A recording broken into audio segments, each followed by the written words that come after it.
The game, Bill O'Brien, the head coach, talking to his team. Take a listen.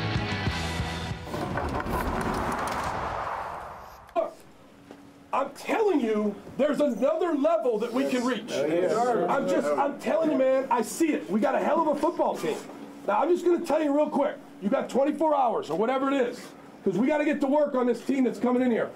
Got to watch film on them. They're a good football team. I'm going to tell you right now. I don't give a what the Alabama score was when they played them. This is a good football team. We got to have a great week. Yes, sir. All right, we haven't even started the ACC schedule yet. We played one game in the ACC. Look, man, we got to concentrate on Western Kentucky. Great job tonight. Sing the song, Don. Let's go. Let's go! Yeah! We got Fort Boston and we have a parade inside my city. It's a parade. One, two, three. For Boston, we sing our proud refrain. For Boston, Tim's wisdom's earthly fame. We're here on one, and our hearts are true, and the times on high street, the heavens on blue. For Boston, to the echoes ring again.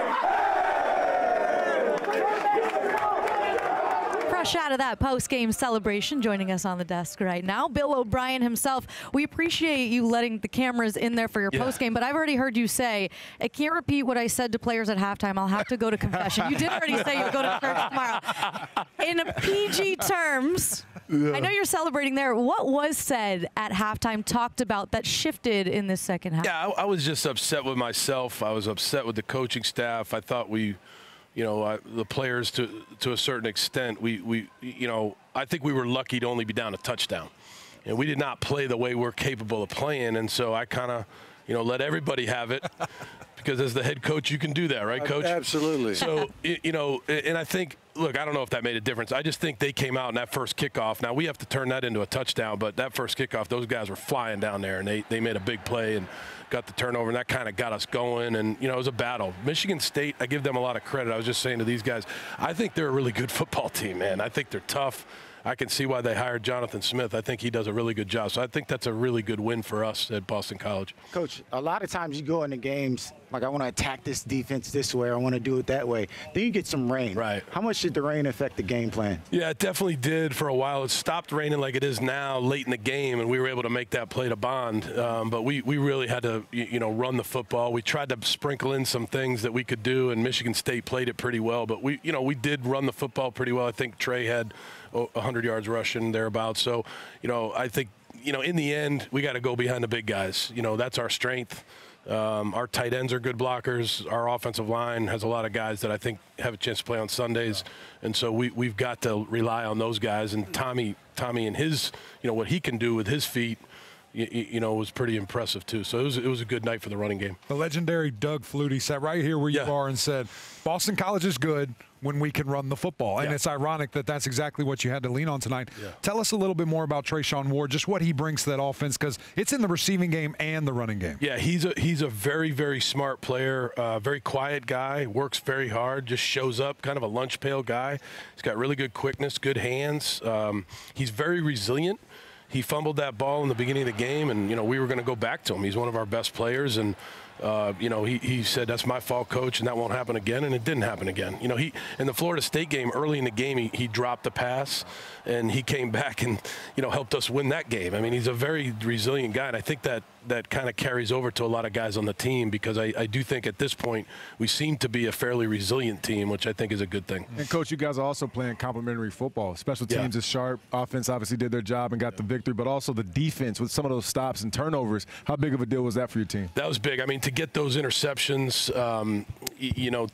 to have guys be able to go up and get the ball like that, I thought Tim Lewis did a really good job. It was a little bit of a bend, don't break philosophy tonight, or it worked out that way, but our guys came up with some big stops, some big interceptions.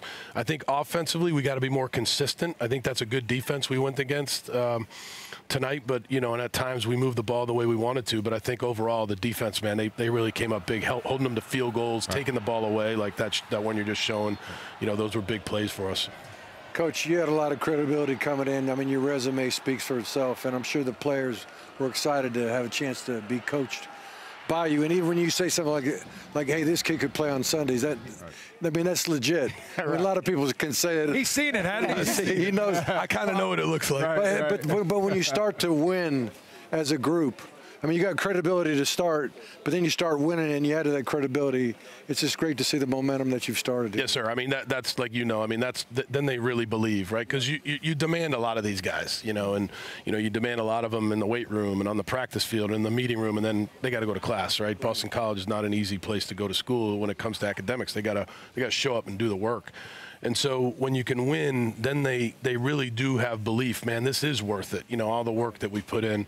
You can have all the resume that you want, but if you're not winning, right, it's hard to get the belief. And I think that's been the key for us. And I think a lot of that is really a credit to the leaders. We have 6 really good captains, guys that have played a lot of good football: Donovan Ezaraku, Cam Arnold, Ozzie Trapillo, Tommy Castellanos, Drew Kendall, and Joe Marinaro. These guys are week by week, or do you pick them for the season? I've done that before. This year, I decided to let the team vote. So offensively, they voted for 2 offensive guys and 1 defensive guy and a special teams guy. And then defensively, they voted for 2 defensive guys, 1 offensive guy, and a special teams guy. And those guys were the clear vote getters. I mean, they got votes from both sides of the ball. Perfect. And they've been really good. They've been really good leaders for us, and I think that's been a big plus. Coach, you've seen a lot of football, been around a lot of football. That touchdown pass to Lewis, did you know before the snap, or did it kind of just happen and the guys made a play? Yeah, no, I did not know. I will be honest with you. I said Will Lawing calls the plays. He does a really good job. He's been with me a long time. He's not happy with me tonight because I think I got after him on the headset a couple of times. He probably won't talk to me till tomorrow afternoon. But he felt good about the play call. Tommy felt really good. Bond had been open all night. Bond should have had 10 catches in this game. Right.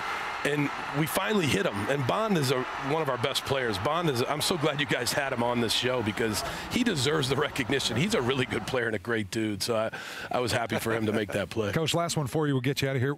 Tommy creates a lot of stuff. Yeah. But there was that play where you pulled him over on the side where he was kind of running around, put you in a weird spot for the field goal. Can you share what that conversation was? Yeah, just like, look, he's a guy that's the ultimate competitor. And you've been around so many of these guys that, like, at quarterback, the play's never over, right? Well, sometimes the journey is over, and the best thing to do is to go down and give us, a manageable 3rd down or a manageable, field goal or whatever it is. And so, he's still a young player.